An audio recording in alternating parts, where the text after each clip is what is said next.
Yeah, you are now live. Yeah, Schlock West in the morning, Dash Radio, the spin room, you know what it is. What up, ladies and gentlemen? Welcome to another episode of The Spin Room. I be your man, Big Pee Wee. I got my folks with me, ride or die. What up, Big Les? Hey, what's up? And your girlfriend's favorite DJ Rod C. What up, family? Hello. What up, baby?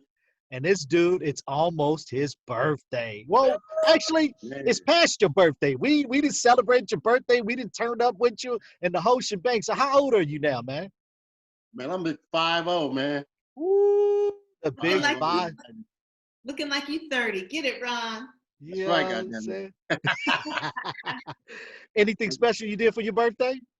Man, I gave a little, they gave a little birthday party at the Regency West for me. DJ Paradise gave a little something. It was cool. You know, a lot of people came out and support, so it was cool. You got a lot of love in these streets, man. Yeah. All right, and talking about somebody that's in the streets, ladies and gentlemen, I'm excited about this gentleman being part of the show. He is in the streets. He's part of the community. He's done a whole lot. He is an entrepreneurial activist and CEO of the Fourth Movement, also co-owner and operations partner of PCF Restaurants and Management. He's a board member of the LA Board Airport Commissioners. That's the BOAC, the California Community Foundation, Evertable, the Living Through Giving Foundation, and I cannot forget this one because I've worked with him on this. He is part of the Brotherhood Crusade.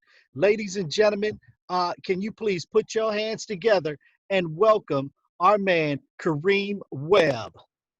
Man, it's good to be here, man. Good to be thankful to be COVID free and, just in the fight. Yeah, man. Once again, like I was telling everybody, I've known you for a very long time. We've done so much together in the community and stuff like that. First and foremost, as you were saying, being COVID free, during this, 3 months of, isolation, like what have you been up to? Like, have you been coping and what have you been doing? Well, I've been, for the most part, sheltering in place. I mean, we had 4 Buffalo Wild Wings in and around Southern California. So the priorities are really the 200 young people who weren't still on the team when we transitioned from, being open every day in a sports bar environment with sports to only doing delivery and takeout business, which, took out about 65% of our business, right? So, focusing on those 200 young people, making sure they were straight with unemployment and trying to leverage the other services necessary for childcare, all the other things that they might need is number one. And then 2, focused on Fourth Movement and what we're doing in the social equity cannabis space and continuing to move that forward. So those are the 2 things I'm really focused on in business.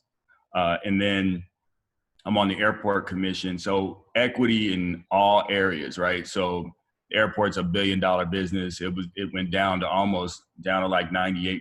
So it was only receiving about 2% of its revenue. How did that impact what they call ACDBE folk, or Black and brown people primarily, and women-owned business, disadvantaged business enterprises that do business at the airport, making sure that the decisions that are being made were equitable and fair and right on behalf of Black folks. And then also looking at how do we make those deals better long-term, engage with the California Community Foundation and really looking at the health impacts of COVID and how they obviously have disproportionately impacted Black people in LA, and what can we do about it? So in all the places where you're blessed to serve, I think it's incumbent upon us, certainly incumbent upon me, to make certain that we are getting our fair share of the pie and that we are aligning ourselves in ways that we can make that happen. It's complicated. It takes a lot of, different pieces of the puzzle, but being able to study it, know who has influence in what way, and how do we ultimately improve our outcomes is what I'm all about. And the time that we're living in now just makes it even that much more poignant and critical, that's our focus long term. So being on the airport commission, are you that person who's in charge of people getting businesses actually in the airport? Yeah, no, I'm not that person. Don't put that on me. Come on, Liz. Liz have my inbox stacked. No, I'm not that. So there's 7 commissioners at the airport, and we're not allowed to negotiate on behalf of the airport. So the airport has its own CEO and management team, but we approve all the expenditures and all of the contracts that the airport makes. So in other words, the CEO of the airport and his staff, and he's got a staff on all the construction projects. He's got a staff on airport operations. There's a staff that just does really diversity and inclusion related issues. And the staff is supposed to go out and do the work. They present reports, and then they ask us to take action to allocate resources or to confirm contracts that they want to sign, et cetera, et cetera. And we push back where necessary, are pretty engaged with the management team. And my job as the African-American commissioner who, I feel like for the most part has a pretty good sense of the pulse of what's in our interests. I make sure I bring that to the table and when all of those discussions and decisions are being made. Nice, Hey, nice. Hey, I got a question. How can I get down, man? Can I get a job? we work something out. I'm sure we can figure something out. Hey, so Reem, let's take a step back real quick. The 4th movement. Yeah. Explain to the folks what actually you do and what your role is in the 4th movement, because I think this is something that, I think as far as the community is concerned, is very special in what you guys do. Yeah, I mean, and it's the perfect time for it. I'll say as a precursor, the time that we're in with all of the vocal advocacy and the allyship that we kind of see in the streets makes this the most opportune time for us to align around policy that will improve our incomes long term, improve our outcomes long term. And as a, kind of philanthropist and somebody who's engaged in the at-risk youth-related issues in our community, and in general, as a business person, I look at, you're always looking at top line sales, and you're looking at how to mitigate, how to reduce expenses, how to be as efficient as possible without compromising your ability to service the customer and continue to grow your sales. So those are the two kind of opposing things. Supposedly, the more money you spend, maybe the more customers you get, but you're trying to drive as much sales and do so as profitably as possible. And so you learn how to really manage those results. You manage those line items that produce your results. When I look at African Americans in LA or anywhere else, what's frustrating to me is that we've had aligned interests from a policymaker perspective, where we've had African-American policymakers, but our outcomes haven't improved. So if you look at our health outcomes, our educational attainment, and our average household income, those things haven't improved. So I'm always thinking about how do we improve those things? My parents, my mother and my father, both grew up in single parent households led by women in South LA. Dad went to Manual, mom went to Dorsey. No money, not poor, because spiritually and from love perspective, there was a lot of that. But, it was really through entrepreneurship, my dad getting a job at McDonald's, the year before I was born as assistant manager, and parlaying that into becoming an executive in the company over time, over 10 years or so. And then leveraging the stock option he got as an executive to buy 2 McDonald's in Pomona. So I'll never forget at 11 years old, he coming in my room and saying, son, you could never inherit my job, but one day you might be able to inherit my business. So I grew up understanding that, working in the business, watching my father, and mother, being very sincere philanthropists and helping not only my siblings and I, but our friends, extended family and people in community do well.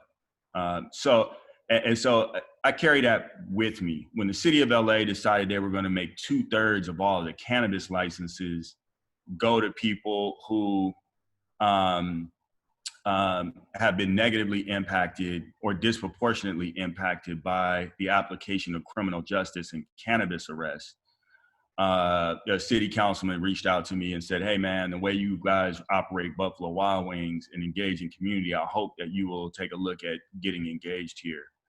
And the light bulb that went off for me was like, not, oh, let's get in the weed business and make money. It was like, oh, this is an opportunity to really help people have the same experience that my parents had.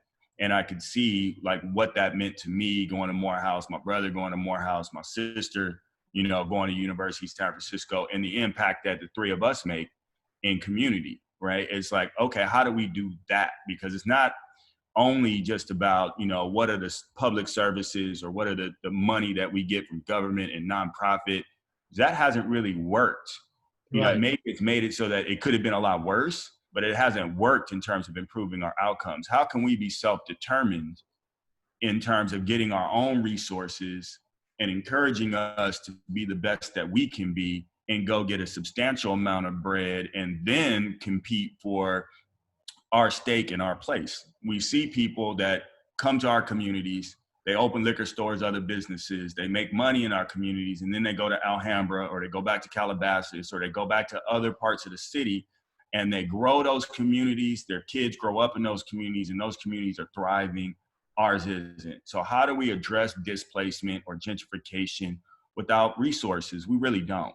You know, how do we take advantage of Destination Crenshaw and the brilliance of Marquise and what they're doing along the Crenshaw line and the art installations that'll be happening, and they'll be there to be seen for the next century, and we won't own any of the businesses around there, won't own the real estate, and won't own the homes in the communities in which we have suffered, loved, lived, and suffered over the past 60 years, right? So it's about access to resources. So with Fourth Movement, what we said was, all right, we're going to take all the barriers away.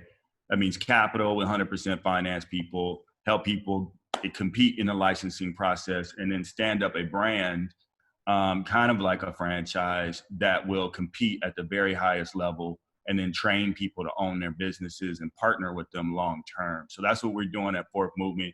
And now trying to move that same motto into non-cannabis stuff. So can we do it with Hilltop Coffee and Kitchen? Can we do it with Mo Better Burgers, which is a staple, and my friends Tammy and Eve? You know, can we engage in a way that allows us to attract the capital to scale businesses where Black people get 100% finance to own those businesses when they commit to being their best self and leading those teams in the right way? That's what's exciting. And so all the things that I'm doing, whether it's in philanthropy or in business, are all kind of coming together like butt cheeks in order to make that happen. It's like Black folks owning businesses and us taking control of our own. When people start with their franchising, what would you say is the percentage of people who actually have a goal in mind of, obviously everybody does it for money, but really community-based and giving back, without having an accountant in their ear saying, all right, you can get tax exemption for this, or you can get a kickback for that if you give X amount of dollars away on a community purpose? And then my second question would be asking you about gentrification and how many people are really trying to hold on to their businesses without taking, you know, the cash that's being dangled in front of them. Well, you know, a franchise is just a business, whether you have a single branded unit or a franchise. You know, hopefully what you are betting on with a franchise is that brand and the brand recognition is going to help you drive more volume than would otherwise be the case. And that's why you pay for it. With 5% of your sales, and typically about 3% of your sales is going to some pool of advertising that they then go market that business. So the question is going to be, you know, for anybody considering a franchise is, you know, like for myself, do I think if I had Karim's Wings, would we do as much volume as we do at Buffalo Wild Wings with the national recognition and the commercials on TV and all of that kind of stuff in the system that they have invested in? And the answer is no. I don't think we would do the average volume. I have more creative freedom. It would be more my flavor. I might sell sweet potato pie. like all of that kind of stuff. The sauces would be a little different, but I don't think that we would drive as much revenue from a business perspective. I think that any business person has, draws from their own experience in terms of how they show up. So an activist is an activist. If you're an activist and you have do nonprofit activists, that's it. You see a lot of activists that are professors at USC. The sister that runs Black Lives Matters in LA is a professor at USC. There's activists that are, in the medical space, and they lend their voice.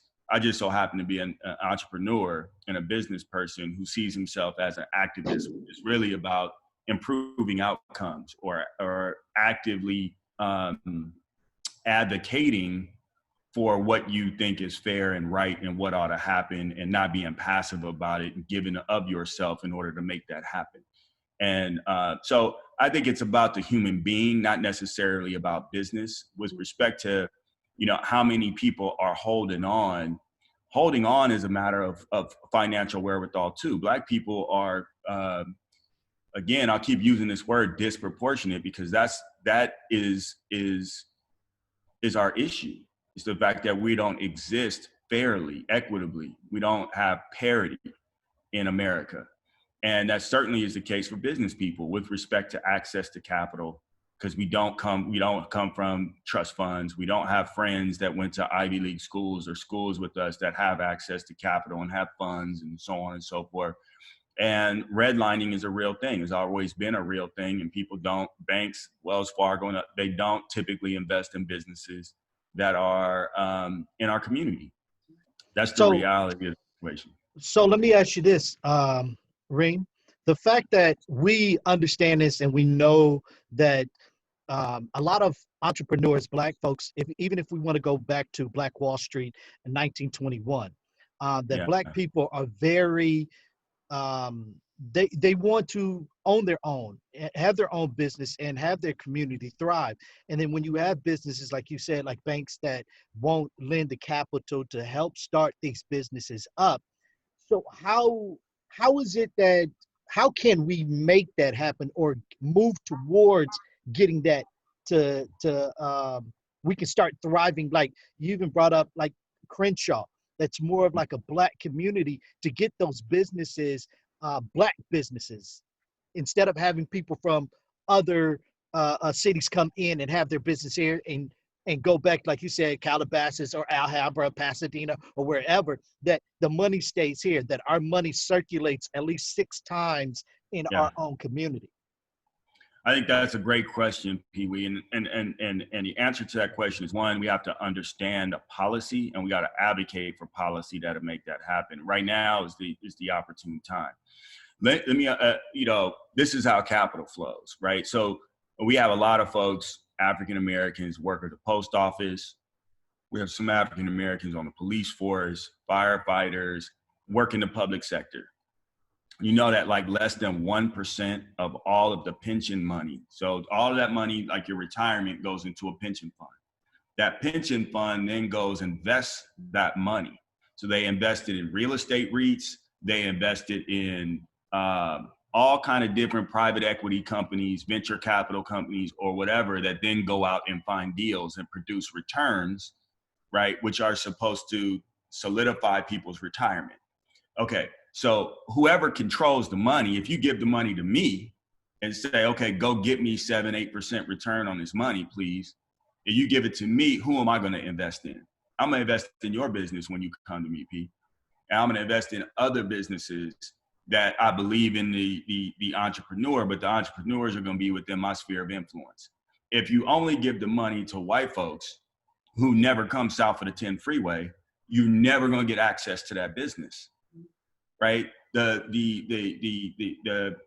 football stadium that's being built, Kaiser, when they build a new building, when you see this, all the development, the mixed use development along Crenshaw or in Inglewood, that money is not being banked by, Chase, right? That's coming from, big institutional capital or mid-sized institutional capital instruments that have access to public pensions. Right. And we don't get access to that money. So although we pay into it, we're 9%, 10% of the population of LA, just about, and we pay into it, we don't get 10% of the bread. So right now it's about a policy conversation. One, that Prop 209 is on the ballot in California. Prop 209 eliminated affirmative action, right? That's when the population of, let's say, the UCs, which used to be about 10% African-American, now they're less than 2% African-American, because nothing we do at the airport, nothing you do anywhere in the state of California can you use race as a criteria by which to allocate the opportunity. That's a problem. So it's going back on the ballot finally since the early 90s, when our version of Clarence Thomas, Ward Connolly, Black man, advocated for Prop 209, which ruined a lot of our outcomes generally. But it's being able to say, we want parity. So if we're 10% of the population, we want funds that are run by Black people that we can hold accountable to get 10% of that bread, right? You're talking about $150 billion fund. Well, 10%, $15 billion. Can you imagine $15 billion in the hands of Black people just all throughout the state of California? Some of our businesses would have a chance that currently don't have a chance. So those are the types of things that I'm talking about. I'm talking about, like I was talking about the airport. I'm talking about the LA ports. I'm talking about Metro and all the train lines and what's being built. The conversation around jobs is a good one. Black folks having access to the unions, which we're disproportionately left out of the unions, to good $45 an hour, $50 an hour paying jobs. Those aren't going to Black folks either. But in every part of our society, we need to be able to say we want parity, right? And we want the policy to be consistent with that so we can hold you accountable. That's the thing that matters. The policy is law. If it's not written down, it's not agreed to, then we can't hold you accountable, right? So after, when the news cycle shifts in a month, 2 months, 3 months, we build up to the election, the thing that's going to be left is policy. When Trump leaves, the thing that's going to be left is judges, right? So the policy is what's going to determine, by and large, what happens long term. So us have to have a sense of awareness about what the rules are. How do we change the rules? How do we leverage the momentum of today in order to change the policy to be consistent with the outcomes that we want? I mean, I think that's one of the most important things that you said right there, Reem, is the fact that with news channels, and a lot of folks right now, due to COVID-19 being self-quarantined at the house, is watching a lot of news. And especially with the Black Lives Matter that's going on too, that we don't lose focus of the real goal, trying to get to the finish line. And I think right now, we're focused on getting certain people, certain police officers arrested, and we're focusing on that. And then we're focusing on holding our politicians accountable for changing some of the policies that you're talking about. So it's a lot of moving parts that's going on right now. And for us to focus in and not to lose the focus. I think that's the most important thing, is not to lose the focus. Yeah, I think you're absolutely right. And it's not an either or, right? It's both and. Right. Yeah, so it's like, let's get out there on Juneteenth. Let's feel into it. We're human beings. Like, the emotion of it is healthy. But let's also recognize that the pendulum shifts. They gave us a Black president, or we took a Black president. We got active. We created that reality. Whatever you think about the policy, a lot of it is good. A lot of it kind of milquetoast in terms of our outcomes, if we're honest. Right. You got that. But the response to that was this pendulum shift. It pissed a lot of people off. People got really motivated. Hillary Clinton didn't excite Black folks in the way that Barack Obama did. We didn't turn out. Donald Trump is in. Right. Donald Trump is, not only was the pendulum like over here and it swung back here, this motherfucker got the shit all the way back over here like this. He's way over here, right? Okay, and so now, what's been happening and what's been taped with police violence is nothing new, right? It's been happening for 400 years in this country. None of us are surprised. None of us were surprised about what happened to George Floyd. It was just on tape, because that shit's been happening in and around every hood, every community, wherever white folks get police, not just white police, where police generally in that culture could get away with it. And even the good cops don't tell on the bad ones, right? So we as Black people, men and women, all our butt cheeks clench up whenever we deal with the police or they get behind us or they're anywhere in our sphere. We're all fear for our lives and in that engagement. Nothing about that is surprising. This reaction is powerful, and it is unprecedented. And what do we do with it? And that's why it's the both. It's the yup. And now you saw the mayor of LA just came out with a social equity, the head of the social equity department, and he's naming an officer around equity and inclusion in every single city department that's responsible for equity. Now the question is going to be, what does equity really mean? Does it mean we get a voice at the table or that's being considered, or are there outcomes that we can hold you accountable to, which is what we got to get to. But I'm seeing activity and conversation both nationally and locally in ways that were not the case before Floyd, were not the case before, this expression of outrage that we've seen all across the country, and the uprising that we are in the middle of, hopefully still the beginning of, really. Right. We got to make sure that it leads to systemic change, just like we deal with systemic racism. With the primaries that just happened and the election coming up, what are some of the props and line items that people really need to pay attention to that will help elevate businesses and everything going forward? I don't know, Liz. I'm gonna keep it 100 with you because I don't know all the propositions and who, what, wins, and wheres. I know from a Biden perspective, we need a Black woman on the ticket. I think we ought to advocate for that, be loud about that. His campaign sucked before he got to South Carolina. Black people saved his behind. He had no money in the bank. He hasn't apologized for his role in as it relates incarceration to Black people. All of that. The war on drugs and how that was legislated. He's no perfect candidate, but he's way better than Trump, and the people he's going to surround himself and our ability to hold him accountable is way better than Trump. So we need to get out and vote. But we also want to be able to, at the same time, say, what do we get for our vote so we can hold you accountable? So that's on the national level. On the local level, you got the city of LA, you got the county of Los Angeles, and then many of us live in different cities. We live in Compton, we live in Carson, we live in Lawndale, we live in Hawthorne, we live all over Southern California, and a lot of us live in the city of LA too. So I'm engaged. A lot of other people are engaged with the mayor. I think the mayor is authentic and earnest in his attempt to address it. But none of the policymakers will go any further than what they think the public sentiment is pushing them to do and requiring of them in the moment. Mm-hmm. And so we got to be aligned on what does fairness look like in every way.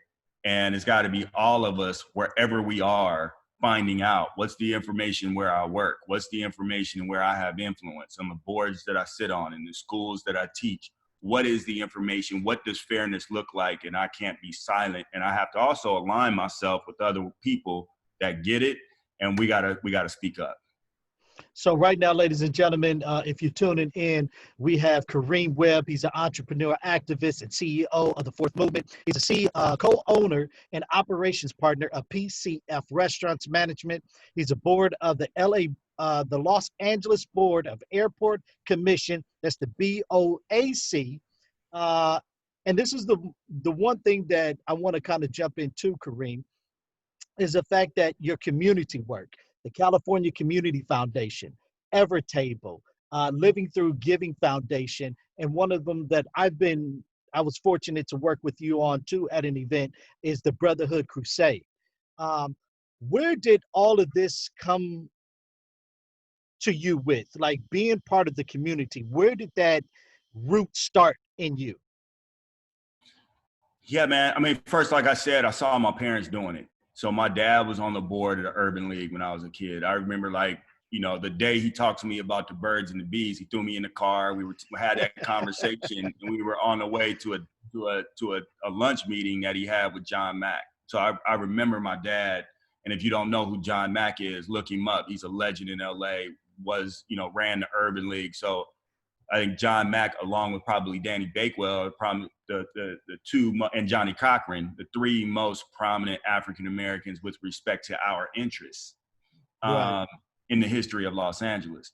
And so, so I remember that. I always took pride in that. And then, really my journey started, from a place of ignorance. I was at Buffalo Wild Wings on Crenshaw. And I got to give Dean Manuel a lot of credit. Dean Manuel was a dean at Dorsey. And the baseball coach was there, and we supported the baseball team. You own restaurants or whatever. A lot of times you support or donate food or some money to the local sports teams and all of that. So, they were there at happy hour at Buffalo Wild Wings kicking it. And they started talking about Dorsey, and she was talking about some good things going on. And I had this real ignorant perception of Dorsey, having never been there. So I said some sly comment, and rather than her getting offended, she just said, "Well, brother, have you ever been there?" And I was like, "No." And she was like, "Well, you should come someday." And I was like, "All right." We exchanged numbers. I called the next day and I went. And when I went to the school, I was blown away. They had an Entrepreneurial Academy. And so, after being there, I met the woman that was over the Entrepreneurial Academy. My business partner in Buffalo Wild Wings and I ended up teaching a class for a whole semester. And we leveraged the resources that Buffalo Wild Wings had. So their marketing agency was in Playa Vista. We got them to come and teach the kids like social media stuff, all the marketing stuff. We just used all the resources we had to help those kids open up a pop-up restaurant. They sold it out. We had, policymakers. I don't think the mayor came at the time, but city council folks, a lot of people came, the news media came, the kids were excited, they were fired up, and it felt amazing. And so from there, it was like, yep, I got invited to get on the board at Southwest College. And then I became the board chair in very short order. And if you're a leader, you just get into environments. If you got good ideas and energy, people typically will respect your leadership, more opportunities come, and it just kept flowing. The same thing happened with the Brotherhood Crusade. Sharice, who runs Brotherhood Crusade, I've known since I was a little kid. Her best friend, Stacy, that works with her, we're cousins. So, oh, wow. Yeah. So I've known of them, known the Brotherhood Crusade and for a long time. And then they were a beneficiary of CCF in a program called Bloom, Building Lifetimes of Opportunities and Options for Men. And that really changed my life. So 12 to 18-year-old Black boys in South LA that had already been put on probation for one reason or another. And then I learned the statistics. 40% of Black boys in California don't graduate from high school. And 90% of the ones that do not graduate high school go to prison by their early 20s. That's To deep. graduate from high school, only 10% go to prison. So I was able to see through the work the Brotherhood Crusade was doing, how really at the end of the day, little love and intervention it took to get these young men to graduate high school. People who are born through no fault of their own into situations that lack love, right? They get these negative predictive outcomes. And if you give people hope, they do better. And I recognize, man, these are the same people that I employ, right? So I went from a guy who was like selling chicken and beer, and my focus was how do I do that the best I can, to a guy being like, no, I develop young people. Now, how do I do that the best I can? The business will be there. The systems are there to ensure our results have only improved, and my focus has gone from, how am I the best slanger of fried chicken in South LA to how am I the best developer of young people that I can possibly be. So, Reem, I'm going to ask this question for DJ Ron C., okay? Because Ron C., his business is music, to entertain and get out there and DJ. And he's DJ for one of your grand opening at Koreatown, downtown LA. Okay. Yeah. How can we get DJ Ron C's brand and DJing like get it off the ground, and he's worldwide. He's DJing in Japan, everywhere. Like, you know what I'm saying? How can we get his brand like that? Like a Buffalo Yeah. Wild Wings. Yeah, get me off the rock. Give me on the platform. That's what I'm talking about, Big Week. Well, every time that I think about exposing more people to an idea, and a brand is an idea, right? That's the first thing that we got to align on, right? A brand, Apple, when you think about Apple, it's about the brand is whatever comes to your mind. So some people, it might be like, when I think about Apple, they think about their iPhone, or somebody else might think about their MacBook. Somebody else might think about the feel and the slickness of the stores when you go in the stores. Some other people might think about ease of use and how, that it's easier to use than a PC per se, or not getting viruses or whatever. It's whatever the brand is to you that you think about, that's what a brand is. And so it's about thoughts and how you resonate in how the idea resonates with people. Do people remember it? Do they talk about it? When your service is needed, do people gravitate to your service because it's on their mind in a way that resonates with what's important to them? And so I always say, start with, how do you make a difference for somebody else? Don't start with like, how do I get the attention here? Start with, how do I go add value? Because wherever you add value, that's when hearts open up and they want to begin to receive what you have to give. And so, I would be thinking about ways to get young people engaged. I'd be thinking about ways to platform what it is that you do, to give the information away about what you know. I'd be teaching maybe DJ classes online and kind of creating an academy. I might work with young people to create a platform and some IP, maybe some stuff that you don't do. I don't know anything about technology really, except how to open this damn laptop and get all on, right? So, but if I needed to, I'd be enrolling people that know how to do that and giving them some of my game in exchange for some of their labor. And then, in an equitable way, sharing the idea so that I could get what they need to build a platform so I could go do what I do. And then, so I don't know, I could get in a whiteboarding session and just talk business strategy. But generally, I would start by trying to figure out, how do I add value at scale? Start here, master it, get better at it, grow it. Good. That's it. I got a question, man, and we're going to get off the topic right now. I know we're talking a lot of business right now, but since I'm a DJ, I'm going to ask you a question, man. And we do this segment called Digging in the Crates. Yep. And I just picked a song that, back in the day that I loved or like to hear. So I'm going to pick your brain right now. Yep. So what are your top 3 albums of all time? It could be R&B, hip hop.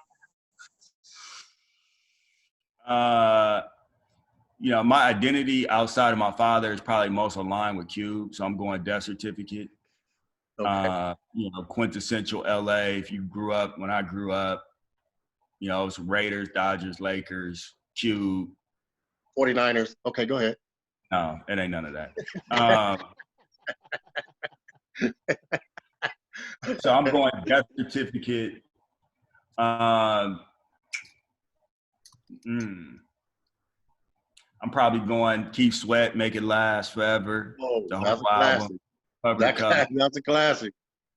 Now, Big Les, I was going to say DJ Les.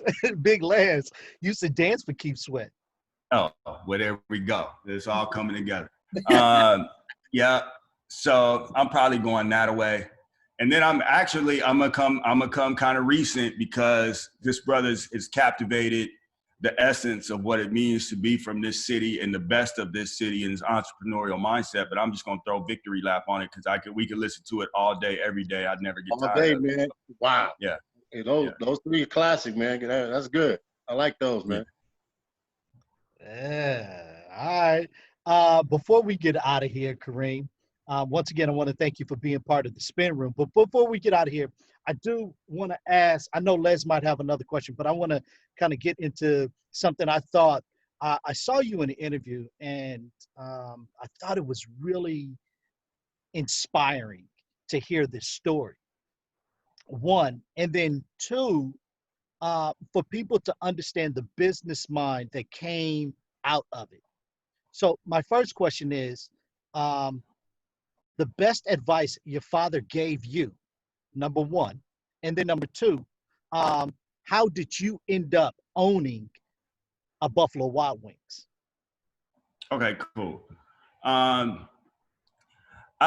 think the best advice, my dad's given me so much advice. The best advice he gave me was, I will tell you, up till now, Fourth Movement is now officially, I just came to this realization this week, by the way, the hardest thing I've ever done. But before that, it was open in Buffalo Wild Wings on Crenshaw. But because of what was happening with Fridays, people driving there with like 6 15-inch woofers in the back of the car and banging through the community, and some people got hurt over there.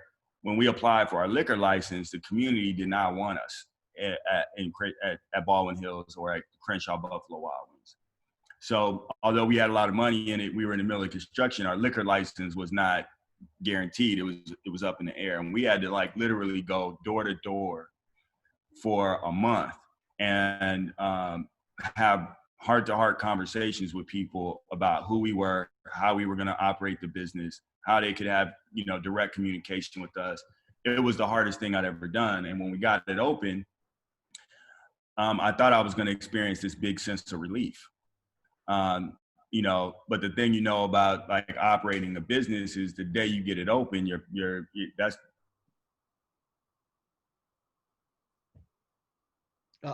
That's day one, right? So it's like constructing, overcoming all the obstacles that it took for a year and a half to get that bad boy open.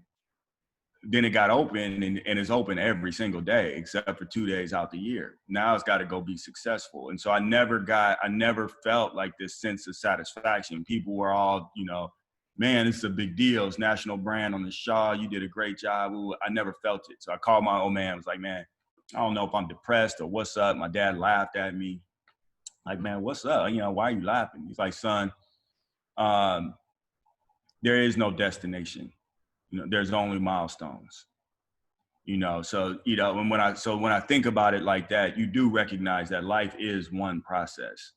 And I give the example of like, we all remember when we graduated high school or graduated, have any big event day, and you work up to that day, you go get the cap and gown. You go to graduation, you graduate with your friends, you walk across the stage, you have your moment, you hopefully go to dinner with your family, and then you go home, and the next day, everybody get up and go back to work. You got to, it's like, well, okay, what now? Right? Like the life don't stop because you had this culminating moment. It is a milestone, and then there's a then what. So I've learned how to embrace the milestones, and without an expectation for some sense of relief, just knowing that, okay, that was done. How amazing is life? What is this going to mean to what's next? What is the creator? What does God want from me next? How am I supposed to show up next? That's the answer to question number one. Remind me of what the question number two is. How did you end up getting Buffalo Wild Wings? Yeah. That was an interesting thing. So I was in real estate at the time, so I was in McDonald's, the family business in the Inland Empire in San Gabriel Valley. Moved to LA, spent a lot of time in real estate. So I was doing real estate for probably 3 or 4 years. And one of my clients played for the Lakers. And he was my business partner, Ed, on the Buffalo Wild Wings business. And I've known each other since the 4th grade. Shout out to Big Ed, that's the homie. Freddie Fox. And so we had committed. We're like, man, we're going to do something together. We're going to open a business together. We're going to have something. So it was like, all right, he was a money manager just starting his career.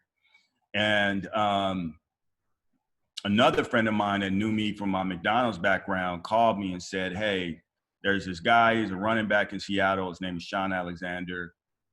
He asked me to help him look at this franchise called Buffalo Wild Wings. I don't know nothing about this, man. There's none in LA. Can you go to Vegas and check it out? So I'm like, all right, cut the check. They cut the check. I went to Vegas to check it out. And when I walked in it, I was like, oh shit, this is a no-brainer. I went to the kitchen and I was like, oh, this is not like chef driven. You got to be a chef to do this. This is, consistent with my experience in McDonald's. I mean, it's more sophisticated than that, but not out of the park. This is like you hire cooks, not chefs. And so I was like, this is doable. And at the time, this is in 2006, we were in the middle of three-peat with the Lakers. And me and Ed and all our boys, there was no real sports bar culture in LA. We were all going to, there was no GS, there was no Buffalo Wild Wings, there's none of that. We were all either trying to figure out how to get into Paco's Tacos, a little bar on Manchester, or we was going to somewhere in Hollywood or somewhere like club. that. Yeah. We was going to clubs and having to piece up on bottle service where they were putting up like screens and a projector in order to watch the games. So there was no sports bar culture. So I was like, Ed, this is a no-brainer. He called Kareem Rush, who was with the Lakers at the time, and he was Ed's first athlete client. So, you know, Kareem had gone to Missouri where there were Buffalo Wild Wings. It was his favorite spot. So it just worked. So we came together. Kareem had the bread. I had the operational experience. Ed kind of had, you know, the finance experience and all of that. We kind of came together to get our first one. And then eventually we bought Kareem out, who didn't want to be involved anymore. Me and Ed have just been rolling ever since. So we just did a deal to do 8 more. So we got 4. We signed a deal to do one in Chinatown. We got another one. We're moving to one in Torrance. And, you know, we'll see. We got some stuff we're working on in Inglewood. We got some stuff we're working on in Hollywood. So we're going to continue to grow that thing as we're doing other stuff. So right now you're moving the one in Torrance? Yeah. So the one in Torrance in the Del Amo Mall is going to end up on Manhattan Beach Boulevard in Hawthorne, closer to the 405, you know, across the street from the other mall, the South Bay. Yeah. Galleria, right there, better location where you can see it versus, you know, in the back of the mall where it's hard to see and all that kind of stuff. So brand new would be real fly, you know, hopefully, I don't know if it'll be open given the COVID situation by the end of the year, but as soon as possible. Right. Dope. Well, before we get out of here, just want to know what 2 of your goals are for 2021, since 2020 may be a wash for most of us. Well, in 2020, we want to get 3 dispensaries open. So for 4thMVMT, the name of the dispensary brand is 64 and Hope. Prop 62 things I want to say. Prop 64 legalized cannabis in California. Hope comes with the social equity aspect. So you're going to see these stores. We have 13 licenses so far. So you're going to see a lot of them. We're going to get 3 open this year, 10 next year. 13 amazing Black people who are going to make a lot of money and do the right thing by our communities as owner, operator, entrepreneurs. So I'm really excited about that.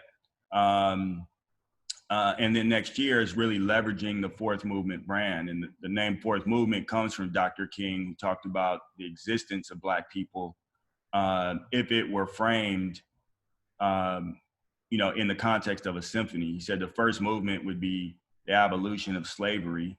The second movement would be civil rights. The third would be voting rights. And the fourth would be economic equality, which is where we get the name of our company. So in 2021, it's about, okay, how do we leverage our training apparatus and our shared service apparatus to help Black people outside of cannabis, you know, grow other brands, own other businesses. And you know, my goal long-term is through what we're doing is to create 10,000 Black business owners in the next 10 years. So I know it's an audacious goal, but we're not playing games. We gotta dream big. That's what's up. That's what's up. All right, my last question for you, Ring, before we get out of here. Well, actually, I got 2 last questions for you before we get out of here. The first thing is, we talked Black Lives Movement. We talked about the police department and stuff like that. I want to get your thoughts on when they talk about defunding the police. What's your thoughts on that? I think that reallocating resources is the right thing. I think it means the same thing. I think reallocating resources is a slogan that won't work. Defund the police is a slogan that does. But I think, you know, the question is, what does defund the police mean? I think it means reallocating resources. Cops, you know, we don't need armed officers doing traffic stops. We don't need armed officers, you know, dealing with mental health issues, you know, being marriage counselors, doing those types of things. So I think we can take money. Safety is in all of our interests. And, you know, people in healthier communities who have money in their pocket, who go to competitive schools, well-resourced schools, who have, you know, amenities at their parks, those communities are safer communities who don't have to allocate as many resources or spend as much money. I think Alexandria Ocasio-Cortez said the right thing. Is like, what does that look like? Look like the suburbs. So, Right.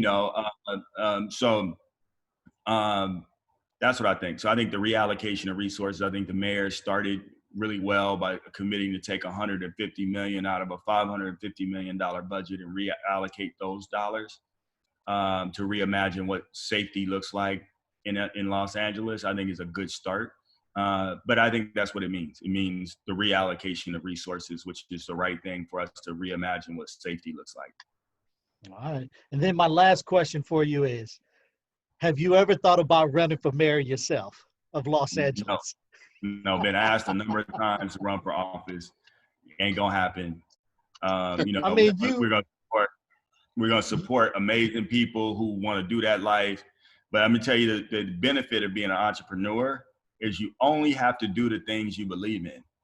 You don't ever have to do much. I don't have to do much. I don't have to go to many meetings, kiss many babies, do much of anything that's not consistent with how I want to show up and like what feels consistent with why God put me on the planet. I think when you're a public official, you got to do a whole lot of shit that you don't really want to do because you guys got to do it. And that's not consistent with my makeup. So you got to know I'm good on fries. I'm going to stay over here on fries, brother.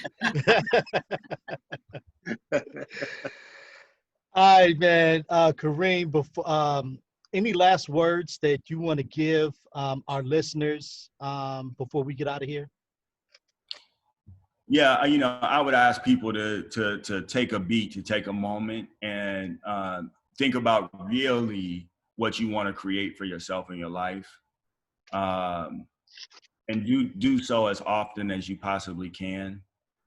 And then know that the vestiges of slavery have resulted in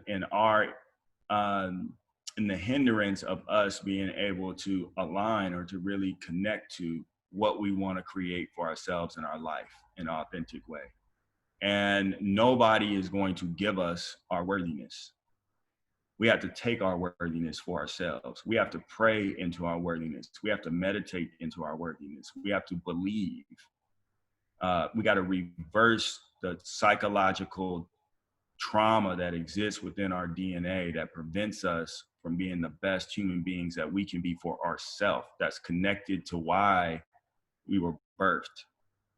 And I think if we ask ourselves that question, then we can begin to start to tear off the chains of what's held us back, and we can take responsibility for fighting. Nobody's gonna give it to us. There are institutional barriers and hindrances, but if we align and call those things out and show up well, then we will improve our outcomes and we'll begin to create the lives that we want for ourselves, our children, and our community. And so I would ask people to take the time to consider that, think about that, and really breathe into and live into that.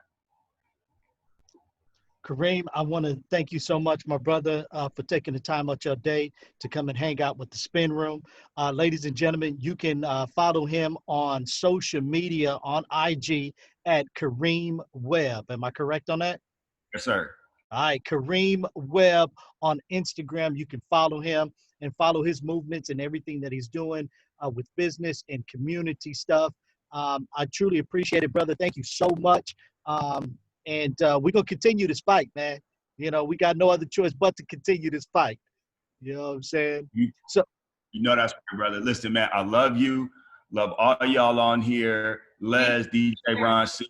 Thank you guys, man, for the honor of blessing me with some time on your platform, number one. And number two, even more importantly, what you are doing to entertain and enlighten our people is a critical piece of this puzzle, man. So thank you. God bless you. Whatever I can do to be supportive, I'm here.